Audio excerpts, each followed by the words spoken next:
In 1868, the 14th Amendment was declared ratified by Secretary of State William Seward and was adjoined to the United States Constitution. This amendment, which Black's Law Dictionary acknowledges as having created for the first time citizenship of the United States, has since been used to enslave millions of Americans to the voluminous statutes of the Abraham Lincoln's de facto new nation, particularly the Internal Revenue Code. In this treatise, Judge Perez of Louisiana presented irrefutable evidence that the socialist democracy which has usurped our Christian republic is founded squarely upon a sham.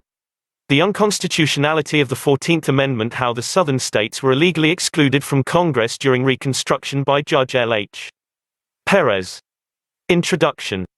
The purported 14th Amendment to the U.S. Constitution is and should be held to be ineffective, invalid, null, void, and unconstitutional for the following reasons. 1. The joint resolution proposing said amendment was not submitted to or adopted by a constitutional Congress as required by Article 1, Section 3, and Article 5 of the U.S. Constitution. 2. The joint resolution was not submitted to the President for his approval as required by Article 1, Section 5 of the U.S. Constitution. 3. The proposed 14th Amendment was rejected by more than 1/4 of all the states in the Union, and it was never ratified by 3/4 of all the states in the Union as required by Article 5, Section 1 of the U.S. Constitution. 11 states unlawfully excluded from Congress. The U.S. Constitution provides, the Senate of the United States shall be composed of 2 senators from each state. No state, without its consent, shall be deprived of its equal suffrage in the Senate. The fact that 23 senators had been unlawfully excluded from the U.S. Senate in order to secure a 2/3 vote for the adoption of the joint resolution proposing the 14th Amendment is shown by resolutions of protest adopted by the following state legislatures. The New Jersey legislature by resolution on March 27, 1868, protested as follows, the said proposed amendment not having yet received the assent of 3/4 of the states, which is necessary to make it valid, the natural and constitutional right of this state to withdraw its assent is undeniable. That it being necessary by the Constitution that every amendment to the same should be proposed by 2/3 of both houses of Congress, the authors of said proposition, for the purpose of securing the assent of the requisite majority, determined to, and did, exclude from the said 2 houses 80 representatives from 11 states of the Union, upon the pretense that there were no such states in the Union, but, finding that 2/3 of the remainder of the said houses could not be brought to assent to the said proposition, they deliberately formed and carried out the design of mutilating the integrity of the United States Senate, and without any pretext or justification, other than the possession of the power, without the right, and in the palpable violation of the Constitution, ejected a member of their own body, representing this state, and thus practically denied to New Jersey its equal suffrage in the Senate, and thereby nominally secured the vote of 2/3 of the said House. The Alabama legislature protested against being deprived of representation in the Senate of the U.S. Congress. The Texas legislature, by resolution on October 15, 1866, protested as follows, the amendment to the Constitution proposed by this joint resolution as Article 14 is presented to the legislature of Texas for its action thereon, under Article 5 of that Constitution. This Article 5, providing the mode of making amendments to that instrument, contemplates the participation by all the states through their representatives in Congress, in proposing amendments. As representatives from nearly 1/3 of the states were excluded from the Congress proposing the amendments, the constitutional requirement was not complied with, it was violated in letter and in spirit, and the proposing of these amendments to states which were excluded from all participation in their initiation in Congress, is a nullity. The Arkansas legislature, by resolution on December 17, 1866, protested as follows, the Constitution authorized 2/3 of both houses of Congress to propose amendments, and, as 11 states were excluded from deliberation and decision upon the one now submitted, the conclusion is inevitable that it is not proposed by legal authority, but in palpable violation of the Constitution. The Georgia legislature, by resolution on November 9, 1866, protested as follows, since the reorganization of the state government, Georgia has elected senators and representatives. So has every other state.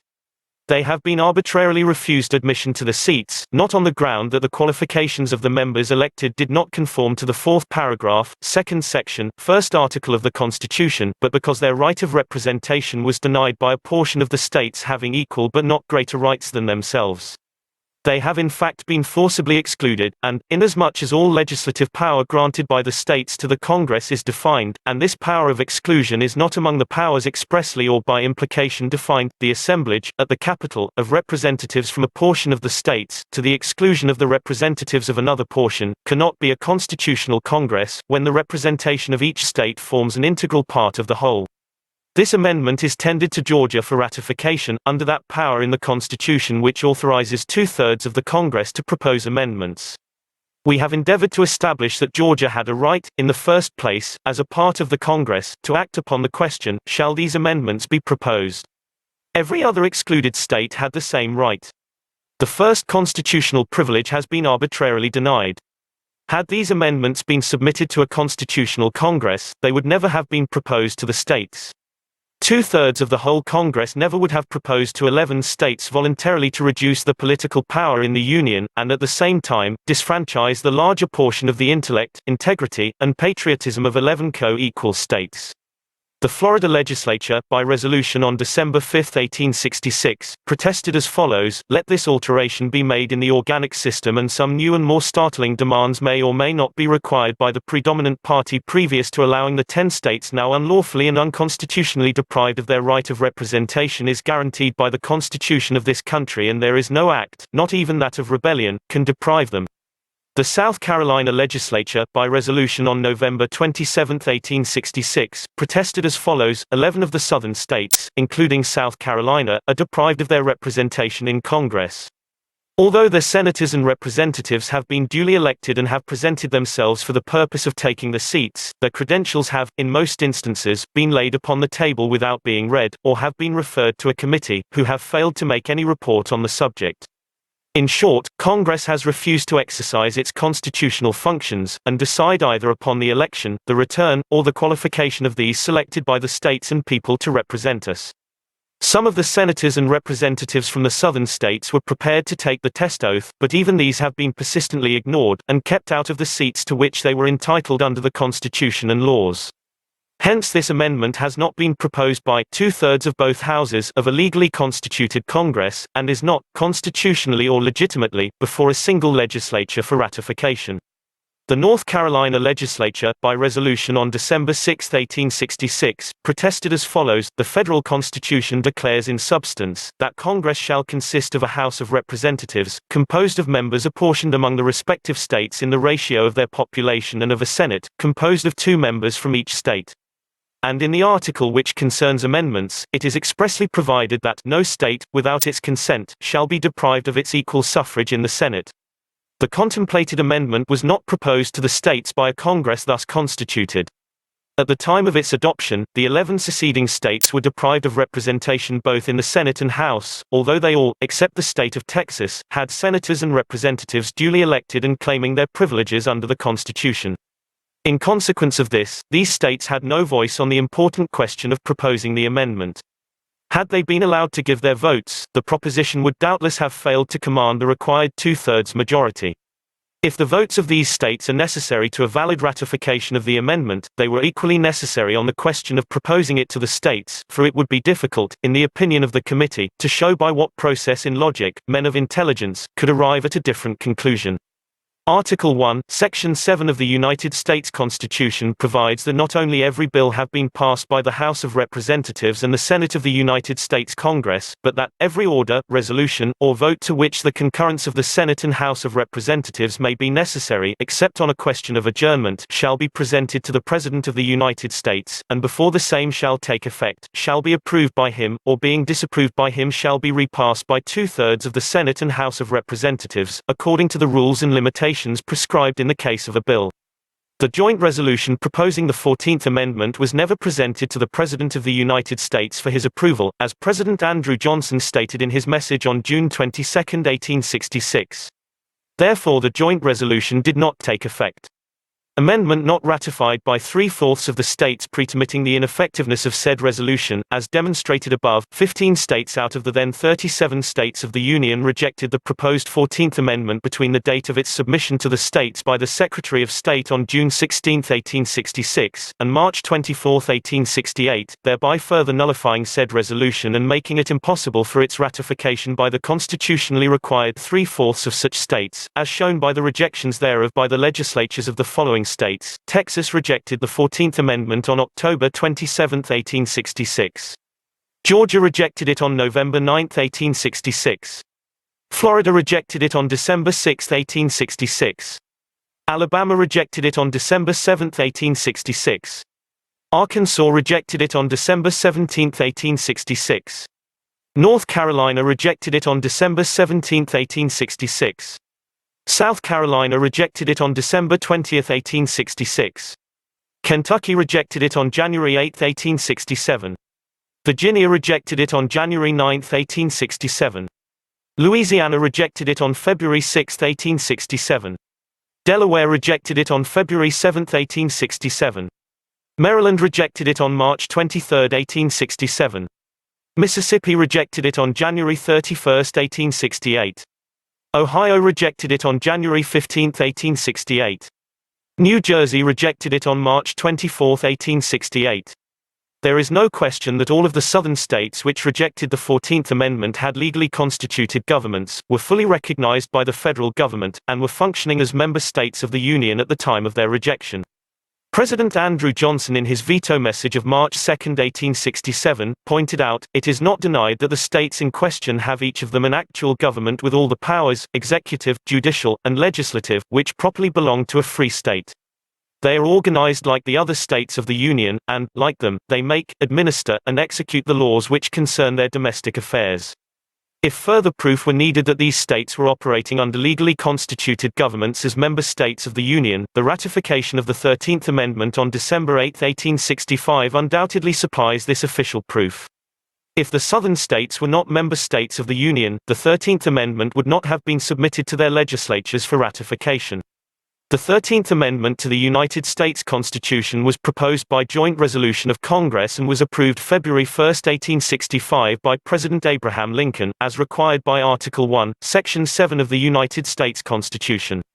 The President's signature is affixed to the resolution. The 13th Amendment was ratified by 27 states of the then 36 states of the Union, including the southern states of Virginia, Louisiana, Arkansas, South Carolina, North Carolina, Alabama, and Georgia. This is shown by the proclamation of the Secretary of State on December 18, 1865. Without the votes of these 7 southern state legislatures, the 13th Amendment would have failed. There can be no doubt but that the ratification by these 7 southern states of the 13th Amendment again established the fact that their legislatures and state governments were duly and lawfully constituted and functioning as such under the state constitutions. Furthermore, on April 2, 1866, President Andrew Johnson issued a proclamation that stated, "The insurrection which heretofore existed in the states of Georgia, South Carolina, Virginia, North Carolina, Tennessee, Alabama, Louisiana, Arkansas, Mississippi, and Florida is at an end, and is henceforth to be so regarded." On August 20, 1866, President Johnson issued another proclamation pointing out the fact that the Senate and House of Representatives had adopted identical resolutions on July 22 and July 25, 1861, that the civil war forced by disunionists of the southern states was not waged for the purpose of conquest or to overthrow the rights and established institutions of those states, but to defend and maintain the supremacy of the Constitution and to preserve the Union with all the equality and rights of the several states unimpaired, and that as soon as these objects were accomplished, the war ought to cease. The President's proclamation on April 2, 1866 declared that the insurrection in the other southern states, except Texas, no longer existed. On August 20, 1866, the President proclaimed that the insurrection in the state of Texas had been completely ended. He continued, "And I do further proclaim that the said insurrection is at an end, and that peace, order, tranquility, and civil authority now exist, in and throughout the whole of the United States of America." The state of Louisiana rejected the 14th Amendment on February 6, 1867, making it the 10th state to have rejected the same, or more than 1/4 of the total number of 36 states of the Union as of that date. Because this left less than 3/4 of the states to ratify the 14th Amendment, it failed of ratification in fact and in law, and it could not have been revived except by a new joint resolution of the Senate and House of Representatives in accordance with the constitutional requirement. Congress passes the Reconstruction Acts. Faced with the positive failure of ratification of the 14th Amendment, both houses of Congress passed over the veto of the President 3 acts, known as the Reconstruction Acts, between the dates of March 2 and July 19, 1867. The third of said acts was designed to illegally remove with military force the lawfully constituted state legislatures of the 10 southern states of Virginia, North Carolina, South Carolina, Georgia, Florida, Alabama, Mississippi, Arkansas, Louisiana, and Texas. In President Andrew Johnson's veto message on the Reconstruction Act of March 2, 1867, he pointed out these unconstitutionalities. If ever the American citizen should be left to the free exercise of his own judgment, it is when he is engaged in the work of forming the fundamental law under which he is to live. That work is his work, and it cannot be properly taken out of his hands. All this legislation proceeds upon the contrary assumption that the people of these states shall have no constitution, except such as may be arbitrarily dictated by Congress, and formed under the restraint of military rule. A plain statement of facts makes this evident. In all these states there are existing constitutions, framed in the accustomed way by the people. Congress, however, declares that these constitutions are not loyal and republican, and requires the people to form them anew. What, then, in the opinion of Congress, is necessary to make the Constitution of a state loyal and republican? The original act answers this question. It is universal Negro suffrage, a question which the federal Constitution leaves exclusively to the states themselves. All this legislative machinery of martial law, military coercion, and political disfranchisement is avowedly for that purpose and none other. The existing constitutions of the 10 states conform to the acknowledged standards of loyalty and republicanism. Indeed, if there are degrees in republican forms of government, their constitutions are more republican now than when these states, 4 of which were members of the original 13, first became members of the Union. In President Johnson's veto message regarding the Reconstruction Act of July 19, 1867, he pointed out various unconstitutionalities as follows. The veto of the original bill of the 2d of March was based on 2 distinct grounds: the interference of Congress in matters strictly appertaining to the reserved powers of the states, and the establishment of military tribunals for the trial of citizens in time of peace. A singular contradiction is apparent here. Congress declares these local state governments to be illegal governments, and then provides that these illegal governments shall be carried on by federal officers, who are to perform the very duties on its own officers by this illegal state authority. It certainly would be a novel spectacle if Congress should attempt to carry on a legal state government by the agency of its own officers. It is yet more strange that Congress attempts to sustain and carry on an illegal state government by the same federal agency. It is now too late to say that these 10 political communities are not states of this Union. Declarations to the contrary made in these 3 acts are contradicted again and again by repeated acts of legislation enacted by Congress from the year 1861 to the year 1867. During that period, while these states were in actual rebellion, and after that rebellion was brought to a close, they have been again and again recognized as states of the Union. Representation has been apportioned to them as states. They have been divided into judicial districts for the holding of district and circuit courts of the United States. As states of the Union only can be distracted.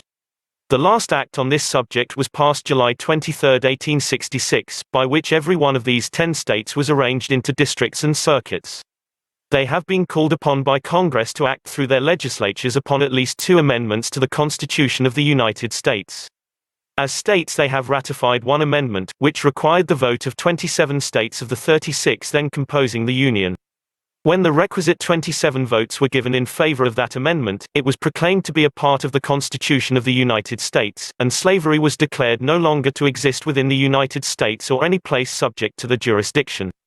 If these 7 states were not legal states of the Union, it follows as an inevitable consequence that in some of the states slavery yet exists.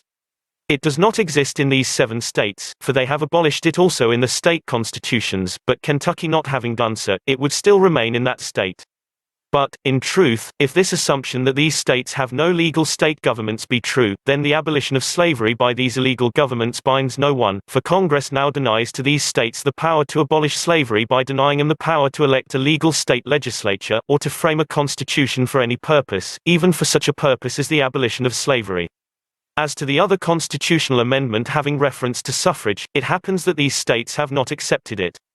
The consequence is that it has never been proclaimed or understood, even by Congress, to be a part of the Constitution of the United States. The Senate of the United States has repeatedly given its sanction to the appointment of judges, district attorneys, and marshals for every one of these states, yet, if they are not legal states, not one of these judges is authorized to hold a court. So, too, both houses of Congress have passed appropriation bills to pay all these judges, attorneys, and officers of the United States for exercising their functions in these states. Again, in the machinery of the internal revenue laws, all these states are distracted, not as territories, but as states. So much for continuous legislative recognition. The instances cited, however, fall far short of all that might be enumerated. Executive recognition, as is well known, has been frequent and unwavering. The same may be said as to judicial recognition through the Supreme Court of the United States. To me, these considerations are conclusive of the unconstitutionality of this part of the bill before me, and I earnestly comment their consideration to the deliberate judgment of Congress. And now to the court. Within a period of less than a year, the legislation of Congress has attempted to strip the executive department of the government of its essential powers.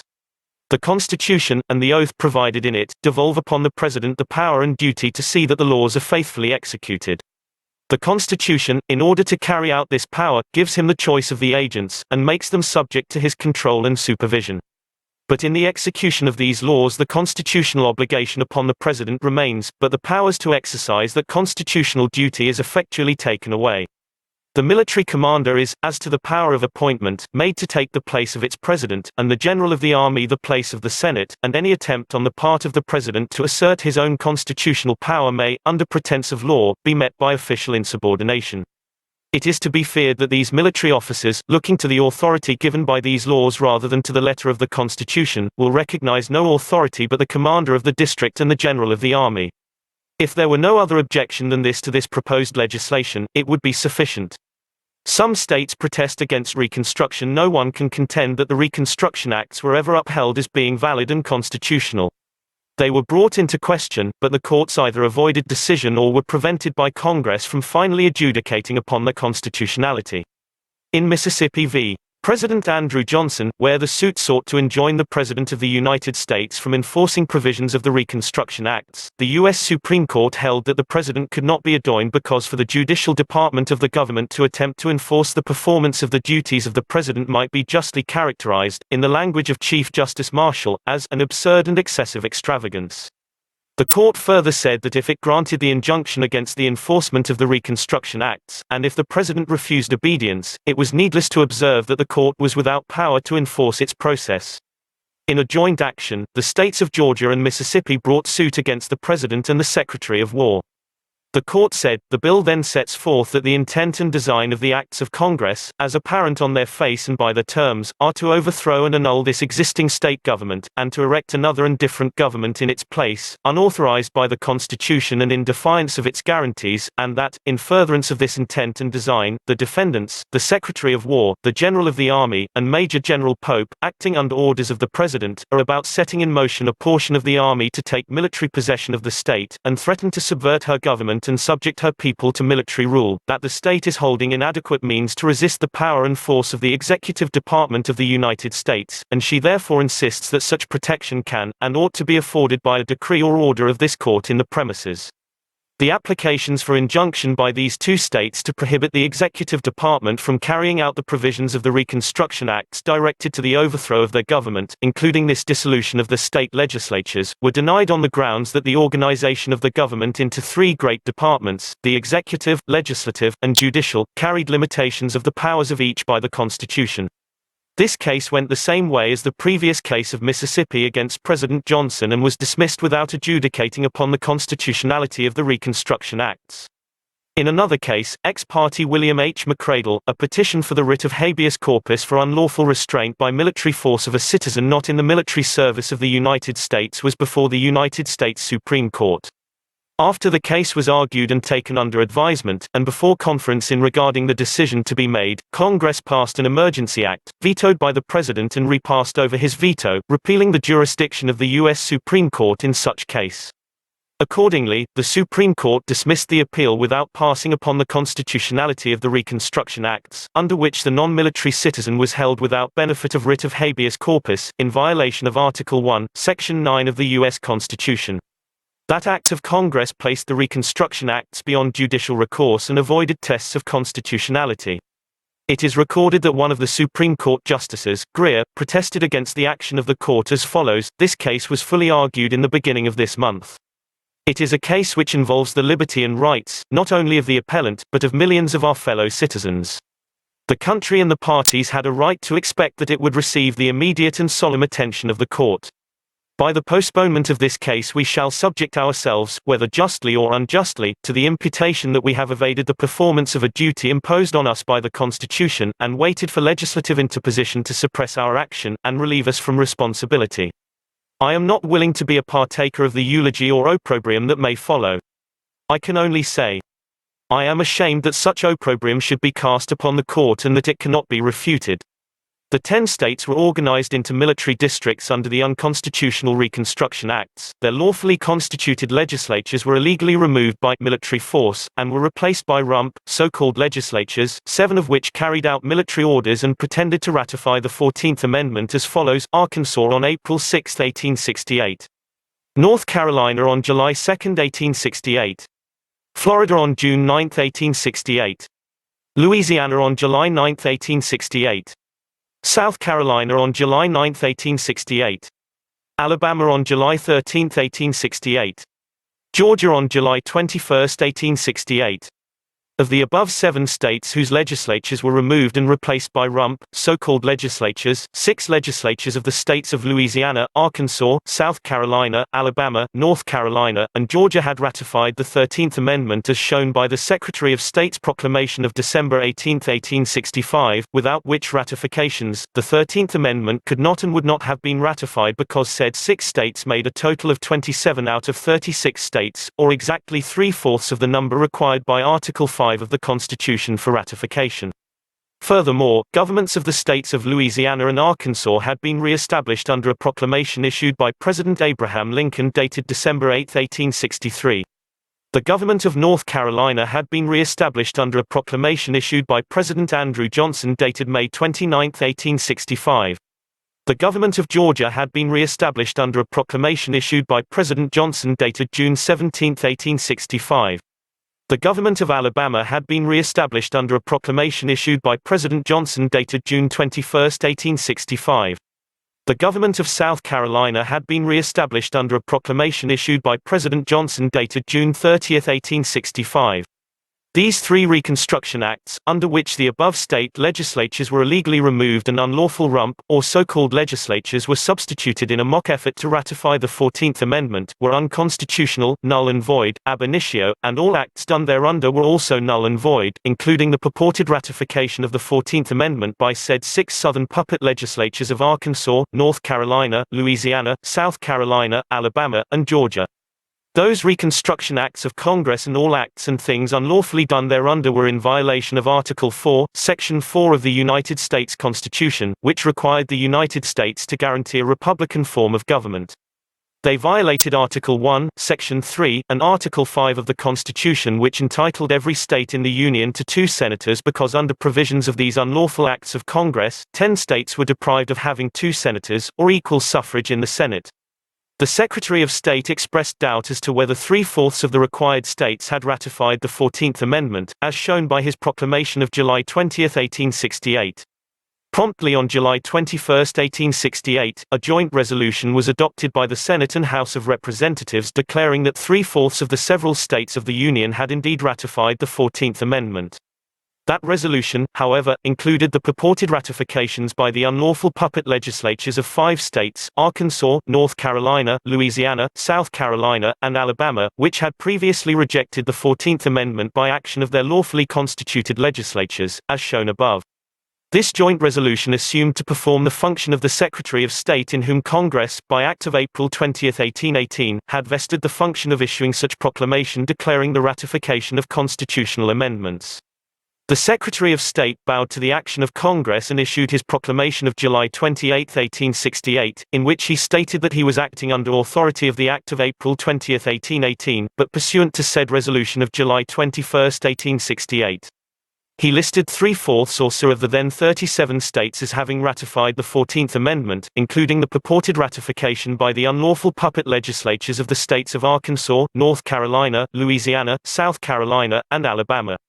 Without said 5 purported ratifications, there would have been only 25 states left to ratify out of 37 when a minimum of 28 states was required by 3/4 of the states of the Union.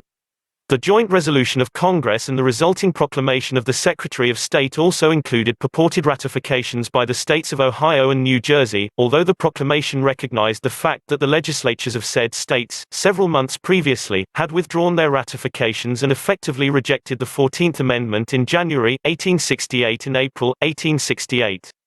Therefore, deducting these 2 states from the purported ratification of the 14th Amendment, only 23 state ratifications at most could be claimed, 5 less than the required number required to ratify the amendment.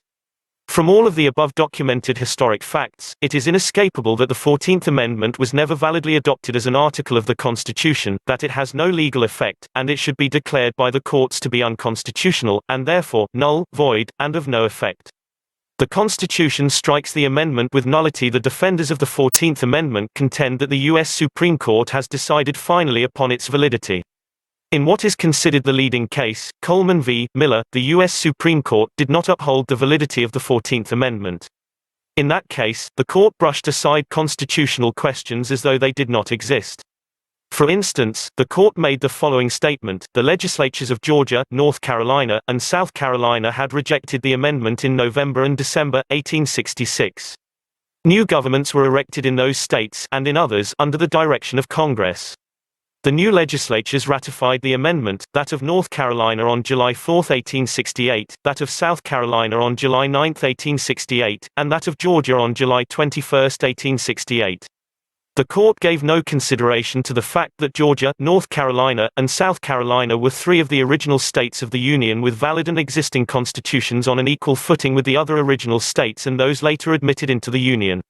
Congress certainly did not have the right to remove those state governments and their legislatures under unlawful military power set up by the unconstitutional Reconstruction Acts, which had for their purpose the destruction and removal of legal state governments and the nullification of the Constitution. The fact that these 3 states and 7 other southern states had existing constitutions, were recognized as states of the Union, again and again, had been divided into judicial districts for holding the district and circuit courts of the United States, had been called by Congress to act through their legislatures upon 2 amendments, the 13th and the 14th, and by their ratifications had actually made possible the adoption of the 13th, as well as the state governments having been re-established under presidential proclamations, as shown by President Johnson's veto message and proclamations, were all brushed aside by the court in Coleman v. Miller by the statement, new governments were erected in those states, and in others, under the direction of Congress, and that these new legislatures ratified the amendment. The U.S. Supreme Court overlooked that it previously had held that at no time were these southern states out of the Union. In Coleman v. Miller, the court did not adjudicate upon the invalidity of the acts of Congress which set aside those state constitutions and abolished the state legislatures. The court simply referred to the fact that their legally constituted legislatures had rejected the 14th Amendment and that the new legislatures had ratified it. The court further overlooked the fact that the state of Virginia was also one of the original states with its constitution and legislature in full operation under its civil government at the time. In addition, the court also ignored the fact that the other 6 southern states, which were given the same treatment by Congress under the unconstitutional Reconstruction Acts, all had legal constitutions and a republican form of government in each state, as was recognized by Congress by its admission of those stated into the Union.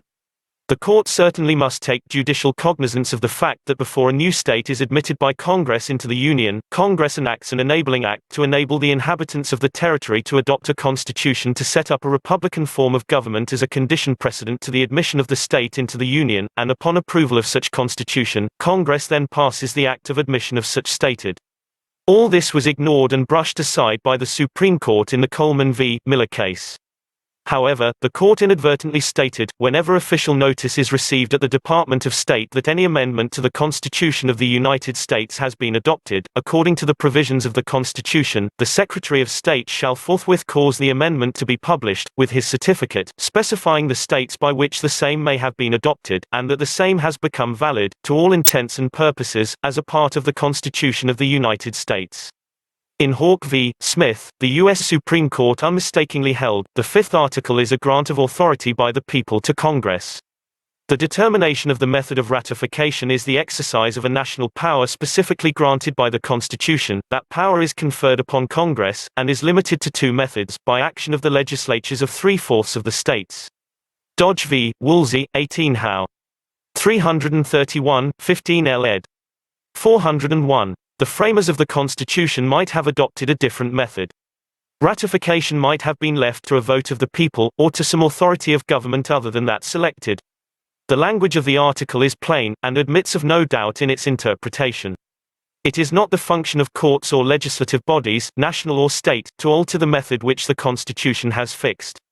We submit that in none of the cases in which the court avoided the constitutional issues involved, did it pass upon the constitutionality of that Congress which purported to adopt the joint resolution for the 14th Amendment, with 80 representatives and 23 senators forcibly ejected or denied the seats and their votes on said resolution, in order to pass the same by a 2/3 vote, as pointed out in the New Jersey Legislature Resolution of March 27, 1868.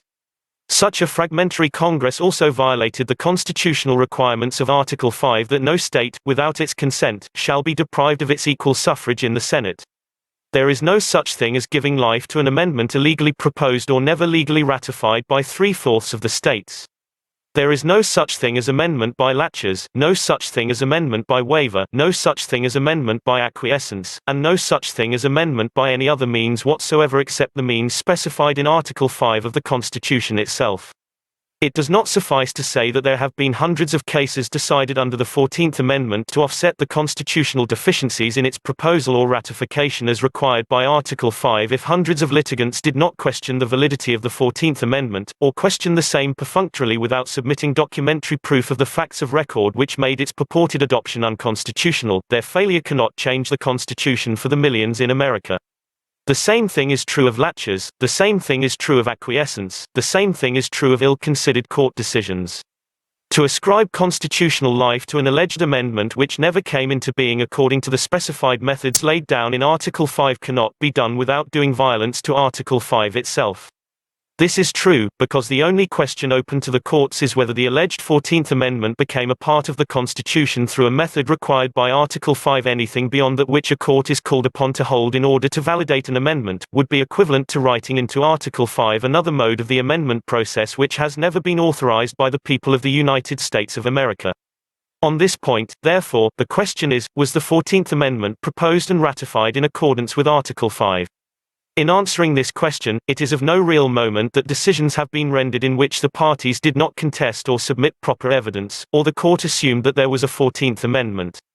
If a statute never in fact passed in Congress, through some error of administration and printing got in the published reports of the statutes, and if under such supposed statute courts had levied punishment upon a number of persons charged under it, and if the error in the published volume was discovered and the fact became known that no such statute had ever passed in Congress, it is unthinkable that the courts would continue to administer punishment in similar cases, on a non-existent statute because prior decisions had done so. If that be true as to a statute, we need only realize the greater truth when the principle is applied to the solemn question of the contents of the Constitution. While the defects in the method of proposing and the subsequent method of computing ratification has been brief above, it should be noted that the failure to comply with Article 5 began with the first action by Congress. The very Congress which proposed the alleged 14th Amendment under the first part of Article 5 was itself, at that very time, violating the last part as well as the first part of Article 5 of the Constitution. There is one, and only one, provision of the Constitution of the United States which is forever immutable, which can never be changed or expunged. The courts cannot alter it, the executives cannot question it, the Congress cannot change it, and the states themselves, though they act in perfect concert, cannot amend it in any manner whatsoever, whether they act through conventions called for the purpose or through their legislatures. Not even the unanimous vote of every voter in the United States of America could amend this provision. It is a perpetual fixture in the Constitution, so perpetual and so fixed that if the people of the United States of America desired to change or exclude it, they would be compelled to abolish the Constitution and start afresh. The unalterable provision is this: no state, without its consent, shall be deprived of its equal suffrage in the Senate. A state, by its own consent, may waive this right of equal suffrage, but that is the only legal method by which a failure to accord this immutable right of equal suffrage in the Senate can be justified. Certainly not by forcible ejection and denial by a majority in Congress, as was done for the adoption of the joint resolution for the 14th Amendment. Statements by the court in the Coleman v. Miller case that Congress was left in complete control of the mandatory process, and therefore it was a political affair for Congress to decide if an amendment had been ratified, does not square with Article 5 of the Constitution, which shows no intention to leave Congress in charge of deciding such matters. Even a constitutionally recognized Congress is given but one volition in Article 5, and that is to vote whether to propose an amendment on its own initiative. The remaining steps by Congress are mandatory. Congress shall propose amendments. If the legislatures of 2/3 of the states make application, Congress shall call a convention.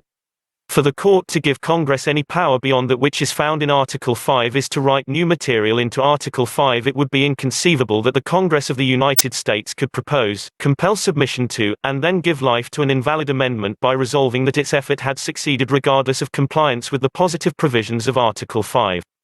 It should need no further citation to sustain the proposition that neither the joint resolution proposing the 14th Amendment nor its ratification by the required 3/4 of the states in the Union were in compliance with the requirements of Article 5 of the Constitution. When the mandatory provisions of the Constitution are violated, the Constitution itself strikes with nullity the act that did violence to its provisions. Thus, the Constitution strikes with nullity the purported 14th Amendment. Conclusion.